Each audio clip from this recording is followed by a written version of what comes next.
it's nice to be able to see your lesson in the moment. Oh, I reacted to that. You don't be hard on yourself. Oh man, you whip yourself. Why did I react that way? Why did I snap at that person on the freeway, or whatever it is that you do? You don't whip yourself. You simply say, oh, there's my reaction. Right. I'm glad I saw that. You be happy first. I'm glad I saw that. It's easy to get into a guilt complex. We've oftentimes in this society, especially in religion, been trained to have guilt. Shouldn't have done that. Oh, I feel guilty.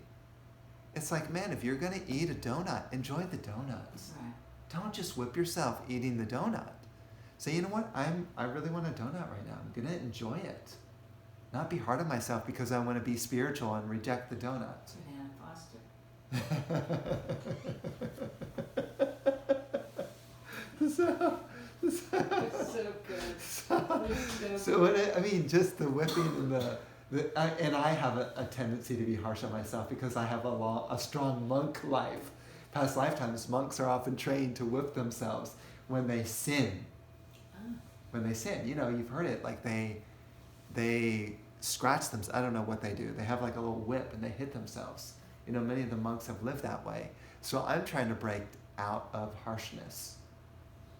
Even over the past couple of days, I felt some harshness towards myself when I did something that I felt wasn't in integrity with love. It wasn't a loving thing. And so I felt I was kind of whipping myself, at least psychologically in my mind. I've got to stop that pattern. It's not helping me to whip myself and to be harsh. If I'm harsh on myself, I'm probably going to be harsh on other people. Probably. Mm.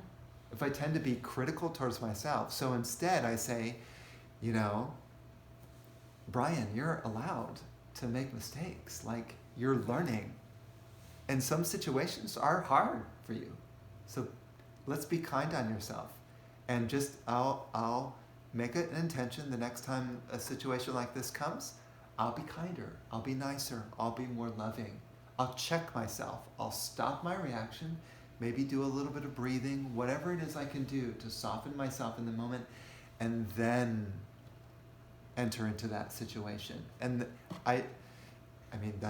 that's been a constant, I would say a constant, but quite a learning process for me for years, and I'm still not an expert at that. So, but each time I catch myself and I soften myself and I try, I get closer to God. Just the fact of trying, just the fact that you're here, that you would come to a spiritual gathering to be in the energy that you care, to me is a big statement. To me, because generally on a night like this, people are watching TV and eating potato chips. I'm kind of joking about that, but you know what I mean. It's like we get home tired from work, we just want to veg. Who sits down and in a spiritual gathering and discusses God? It's a different way of life. It means that you care about something more than just material world, that you're looking for something greater than the pleasures of this world. You're looking to this world. So breaking out of the dream, you start to feel yourself expanded. It's hard to explain, but you don't quite feel yourself inside this.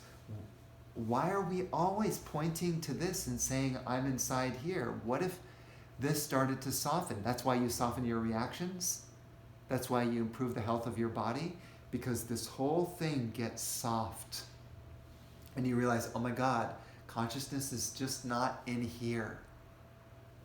Consciousness isn't just in here. That's a mistake to believe that.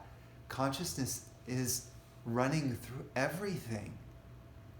And yet, how did I get so stuck in just being inside here and calling myself a me and a my and a mine? That's how selfishness arises. Selfishness declines when we start to feel ourselves in the dogs, in the cats, in the raccoons, in Rusty. That's when you can cry. When Rusty dies. I've heard that Rusty died, the gopher. My gopher died. The neighbor killed him. You know, then you can actually cry because you are the gopher. Rusty. Because you are the gopher. You know, we may be kind of, complaining about the rats, but we are the rats. We are those birds. Every time you feed the birds, you're feeding yourself. You're feeding your own soul.